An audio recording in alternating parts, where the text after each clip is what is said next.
Hey, salut les photographes! Quand on est passionné de photos, on prend généralement des centaines, voire des milliers de photos par mois, par an. Enfin voilà, on prend en tout cas une quantité énorme de photos. Et du coup, ça nécessite quand même un minimum de s'organiser pour s'y retrouver dans ces photos et puis surtout dans son post-traitement après sur ordinateur. Parce qu'après tout, généralement, quand on aime la photo, c'est d'abord qu'on aime photographier et passer des heures et des heures et des heures derrière notre ordinateur juste pour trier des photos, c'est généralement pas notre passion première. Donc ce temps-là, il faut essayer de le limiter au maximum. D'autant plus si après tu veux te professionnaliser, c'est vraiment du temps perdu. Donc si on peut gagner du temps sur cette étape-là, je pense que tout le monde dit oui avec grand bonheur. Et pour ça, je t'emmène dans Lightroom pour te faire découvrir ce merveilleux logiciel qui pour moi est un incontournable. C'est parti!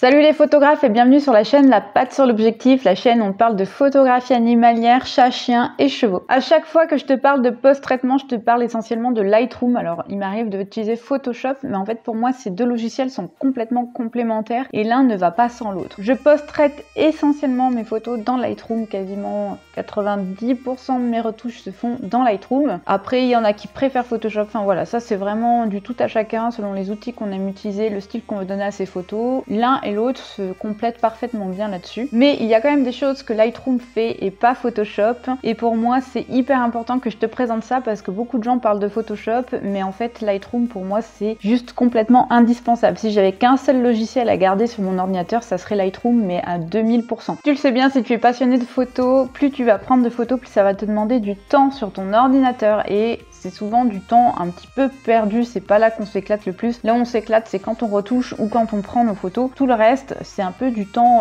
qu'on aimerait effacer. Et ça tombe bien parce que justement, Lightroom est exactement là pour ça. Il répond exactement à ce besoin-là, de perdre le moins de temps possible en dehors de la retouche et de la prise de vue. Alors bien sûr, il est efficace pour retoucher les photos, je t'en ai déjà parlé puisque moi j'utilise essentiellement Lightroom dans mes retouches. Mais sa grande force avant tout, c'est de pouvoir stocker, trier, organiser tes photos de façon à t'y retrouver très facilement et tout ça de façon non destructive. Tu peux toujours revenir en arrière. Et crois-moi, si tu veux te professionnaliser, c'est vital de t'organiser là-dessus parce que le moins de temps perdu, c'est du temps gagné, donc c'est de l'argent gagné aussi. T'imagines bien que pour une prestation que tu passes 3 heures à trier ou 1 heure ou 30 minutes, tu feras pas forcément payer plus cher ton client. Donc l'important c'est de réduire ce temps-là qui ne sert à rien et qui est vraiment de l'argent perdu quand tu te professionnalises. Maintenant que ça c'est dit, on part dans Lightroom. Donc nous voilà dans Lightroom. Alors tu vois, il y a plusieurs onglets déjà en haut à droite. Tu as bibliothèque, développement, carte, livre, diaporama, etc., etc. Je vais pas te faire tout le tour de Lightroom parce que juste il faudrait des heures de vidéo, mais je vais déjà te montrer à peu près l'essentiel et ce pourquoi Lightroom a été pensé. Pour commencer, en fait, tu as une partie qu'on appelle la bibliothèque dans Lightroom. C'est vraiment ce qui différencie Photoshop de Lightroom, c'est vraiment cette partie-là. En fait, la grosse différence entre Lightroom et Photoshop, c'est que Lightroom est vraiment pensé pour améliorer ton flux de traitement. Il t'amène vraiment sur un flux pour amener ta photo de je la sors de mon appareil photo à je la sors en JPEG pour l'exposer sur les réseaux, l'envoyer à des clients, etc. Alors la partie bibliothèque, c'est vraiment le nerf de la guerre dans Lightroom. Donc là, c'est des photos qui sont pas encore retouchées que tu vois là. En fait, pour t'expliquer mon mode de fonctionnement, je crée un catalogue par an. Donc là, je suis sur le catalogue 2020, donc l'année dernière. Et en fait, de temps en temps, d'une année à l'autre, je reprends le catalogue de l'année d'avant et je vais chercher des vieilles photos et je me dis tiens, celles-là, je les retoucherai bien alors que je les avais pas traitées à la base.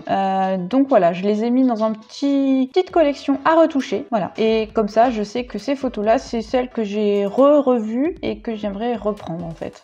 Donc comme je te l'ai dit, la première fonction de Lightroom, ça va être de venir trier et organiser tes photos. Donc là, j'ai importé des photos dans un catalogue. Donc ici, mon catalogue pour l'année 2020. Dedans, on retrouve tous les dossiers qui sont sur mon disque dur. Donc en fait, voilà, je classe après mes photos par mois. Donc voilà, si je veux aller par exemple sur le mois de janvier, et après, des fois, je refais des sous-dossiers sur mon disque dur, à part shooting, etc. Donc si je veux chercher par dossier, c'est possible. Après, moi, je ne les utilise plus une fois que les photos sont importées dans Lightroom. Après, j'utilise des collections. C'est-à-dire c'est-à-dire que pour chaque shooting, je viens faire une collection pour mieux m'y retrouver. Donc là, c'est différents shootings que j'ai réalisés sur 2020 dans lesquels je retrouve les photos liées à chaque shooting. Donc tout ça, c'est ce qu'on appelle des collections de photos. Et tu peux aussi créer des sous-collections si tu as envie, voire des groupes de collections pour mieux t'y retrouver. Enfin vraiment, tu es complètement libre là-dessus de t'organiser. Ensuite, si tu veux afficher toutes les photos de tout le catalogue, il suffit de cliquer là et tu as toutes les photos de tout ton catalogue. Alors ça paraît pas beaucoup 3000 photos sur 2020, mais il faut savoir que je suis du genre à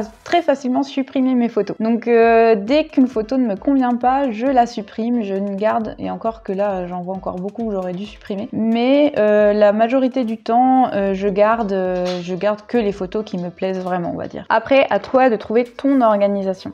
Ensuite, Lightroom te permet de trier tes photos. Après, chaque personne s'organise comme il veut. Généralement, quand je rentre de shooting, je télécharge mes photos dans Lightroom directement. Et ensuite, je viens dire je garde ou je jette. Et ensuite, j'ai quelques photos où je sais pas trop, je les laisse en neutre. Donc pour ça, il suffit de cliquer sur P pour dire qu'on garde notre photo ou sur X pour dire qu'on la rejette. Et ensuite, il suffira de venir filtrer en me disant voilà, je veux les photos que j'ai gardées et ou me montrer les photos que j'ai rejetées et je les supprime, etc. Donc ça fait gagner énormément de temps. Ça permet de visualiser d'une traite toutes les photos et au fur et à mesure qu'on les regarde, je garde, je jette, je garde, je jette. Et ensuite, on reprend celles qu'on a dit qu'on gardait et s'il faut refiltrer, on peut refiltrer. Généralement, une fois que j'ai fait cette première étape de je garde ces photos-là, je mets ensuite des notes. Je reprends chaque photo une à une et je dis celle-là, elle est moyenne, celle-là, elle est très bien, celle-là, c'est sûr, je la garde, elle est trop top. Et donc, en fonction, je mets des étoiles. Voilà, par exemple, celle-là, elle a 5 étoiles, c'est-à-dire que sur le moment, je la trouvais vraiment géniale, je voulais la garder. Celle-là 5 étoiles aussi. Après, il suffit de faire avec le clavier une note 1, 2, 3, 4, 5. Et encore une fois ici, tu peux venir filtrer par note. Et ça permet d'aller très vite. Donc là, il me garde toutes celles qui ont au moins une étoile. Je peux lui dire, regarde-moi celles qui ont au moins 5 étoiles, par exemple. Enfin, voilà. Tu peux aussi venir donner des codes couleurs pour encore recatégoriser tes photos. Donc par exemple, si je prends celle-là, je peux venir ajouter, définir un libellé de couleur. Voilà, je peux par exemple dire, bon, celle-là, je la mets dans la catégorie bleue.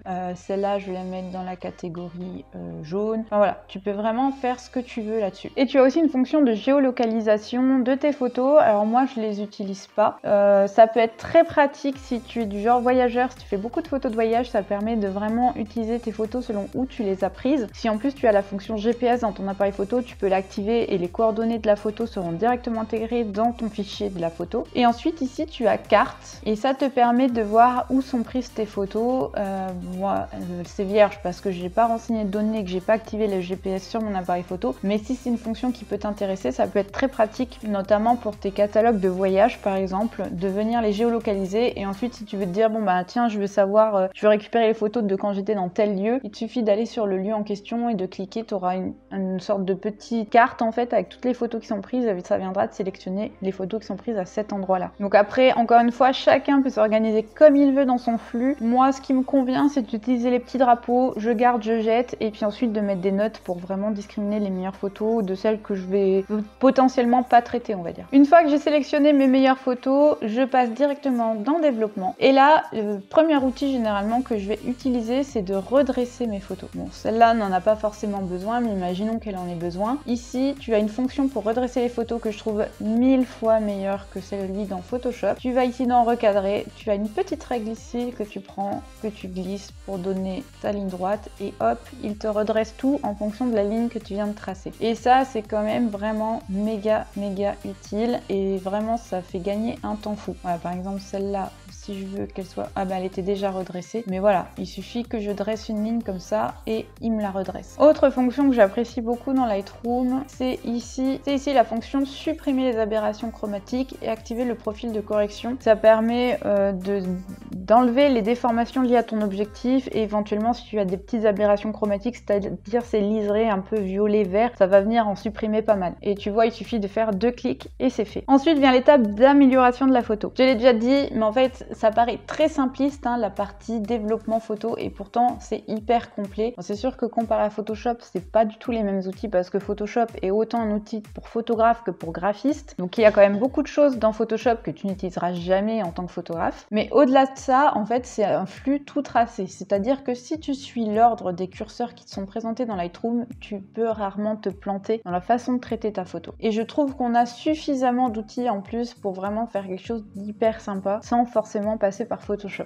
Un des gros avantages aussi de Lightroom dans la retouche que n'a pas Photoshop, c'est de pouvoir traiter tes photos en masse. Si tu viens de faire un gros reportage où tu sais que tu veux que toutes tes photos se ressemblent à peu près, il suffit ici, alors je vais faire n'importe quoi, c'est juste pour te montrer, hop. Imaginons que ça, j'ai fini de retoucher ma photo, je vais appliquer la même retouche sur toutes mes photos. Je viens ici faire un clic droit, paramètres de développement, copier les paramètres. Et là, en fait, je peux lui dire, ben tu prends tous les réglages que j'ai fait et tu les copies. Bon, oui, je peux aussi sélectionner, par exemple, je veux bien que tu me prennes le contraste mais pas l'exposition, ou que tu me prennes pas le recadrage par exemple. Je fais copier, je fais un CTRL A, sélectionner toutes mes photos, paramètres de développement, je colle les paramètres. Et voilà. Et là, il a appliqué le même traitement sur toutes mes photos. Et ça, c'est quand même un gain de temps exceptionnel, mais genre vraiment je ne pourrais pas me passer de Lightroom juste pour ça. Une fois que tu as à peu près les réglages que tu veux sur toutes tes photos, tu peux ensuite venir les traiter une par une dans le détail. Et pour ça, tu as quand même pas mal d'outils déjà dans Lightroom. Tu as un pinceau pour venir sélectionner précisément les endroits que tu veux retoucher. Tu as aussi un filtre radial et un filtre gradué qui sont hyper intéressants. L'outil suppression de défaut, je l'utilise très peu parce que je le trouve pas ouf, et enfin là-dessus je préfère vraiment utiliser Photoshop qui est plus performant. J'y gagne du temps à le faire dans Photoshop pour le coup. Donc avec Lightroom, tu peux faire du dodge and burn avec ce pinceau. Voilà, il suffit de monter l'exposition et de venir sélectionner les zones que tu veux éclaircir et vice versa. Tu peux aussi venir localement augmenter de la netteté par exemple, venir enlever du bruit, ajouter de la saturation. Enfin, voilà, tu as des possibilités vraiment infinies. Le seul moment où je suis obligée d'aller dans Photoshop, c'est si je veux effacer des éléments. Parce qu'encore une fois, cet outil-là de suppression de défaut, pour moi, il doit encore s'améliorer pour que je l'utilise. Je gagne beaucoup de temps à le faire dans Photoshop, c'est plus propre. Donc tout ce qui est, j'enlève le harnais, les longes, les colliers, tout ça, je le fais dans Photoshop. Alors petit aparté, si tu retouches dans Lightroom, mais aussi dans Photoshop, ce que je fais la majorité des cas, quand tu enregistres ton fichier Photoshop en PSD, il vient automatiquement se mettre dans Lightroom si tu l'exportes depuis Lightroom. Par exemple, j'ai fini mon traitement sur Lightroom avec cette photo, je viens ici dans modifier dans Adobe Photoshop. Il va m'ouvrir la photo dans Photoshop et quand je vais enregistrer mon PSD, il va venir me mettre la copie de PSD dans la même collection. Ensuite, une fois que ta photo est finie dans Lightroom, il te suffit de l'exporter. Donc ici, tu as une fonction exporter qui est très complète aussi. Donc tu peux dire dans quel fichier tu veux qu'il l'enregistre, la résolution à laquelle tu veux qu'il l'enregistre, et tu peux même ajouter si tu veux une partie filigrane, donc c'est une signature. Si tu veux appliquer une signature sur ta photo, il peut le faire. Et tu peux surtout exporter en masse. Tu peux sélectionner toutes tes photos et les faire exporter en même temps. Tu peux aussi enregistrer des paramètres prédéfinis. Par exemple, généralement, j'utilise un mode pour mes JPEG bruts. Donc en fait, c'est les galeries pour mes clients qui sont brutes avec un filigrane et elles sont en faible résolution. J'ai un mode HD et là, je sais pas pourquoi j'ai pas enregistré le mode réseaux sociaux. Donc c'est différentes façons d'exporter mes photos. Et donc j'ai mes paramètres, il suffit après que je les coche ici et ça vient me l'exporter avec des paramètres que j'ai définis. Et ça m'évite de venir les changer à chaque fois que j'exporte mes photos et de me dire ah oui, il faut que je pense à changer ça.